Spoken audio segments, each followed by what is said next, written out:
এক যুদ্ধের ময়দানে মুসলমান ও কাফেরদের মধ্যে প্রচণ্ড লড়াই চলতেছিল। ধুলা, রক্ত আর ক্লান্তির মধ্য দিয়ে এক কাফের সৈনিক মাটিতে লুটিয়ে পড়ল। তার ঠোঁট ফেটে গেছে, গলা শুকিয়ে গেছে। মৃত্যুর আগে সে শুধু একটাই কথা বলতেছিল, একটু পানি, কেউ একটু পানি দাও।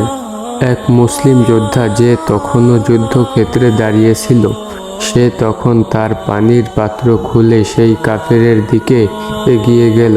তিনি হাঁটু গেড়ে সেই কাফেরের পাশে বসলেন এবং ধীরে ধীরে ওই কাফেরের ঠোঁটে পানি তুলে দিলেন। কাফের সৈনিক অবাক হয়ে তাকালো, তার চোখে জল চলে আসলো। সে অবাক হয়ে জিজ্ঞাসা করলো, তুমি আমার শত্রু নও? যুদ্ধক্ষেত্রে আমার মতো মানুষকেও পানি দাও?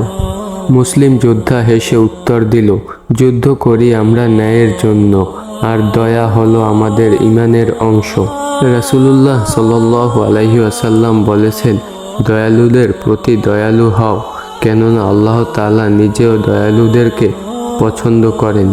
কাফের সৈনিক সেই মুহূর্তে কেঁদে ফেলল এবং সেই কাফের সৈনিক বলল, তোমার ধর্মই সত্য, যা দয়া শিখায়, এমনকি শত্রুর জন্য।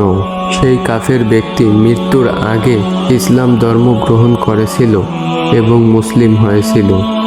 শিক্ষা: ইসলাম শুধু যুদ্ধ বা লড়াই শিখায় না, ইসলাম শিখায় দয়া, ক্ষমা ও মানবতা। শত্রুর প্রতিও দয়া করলে আল্লাহ তাআলা সেই দয়ার মর্যাদা দিবেন। সুবহানাল্লাহ।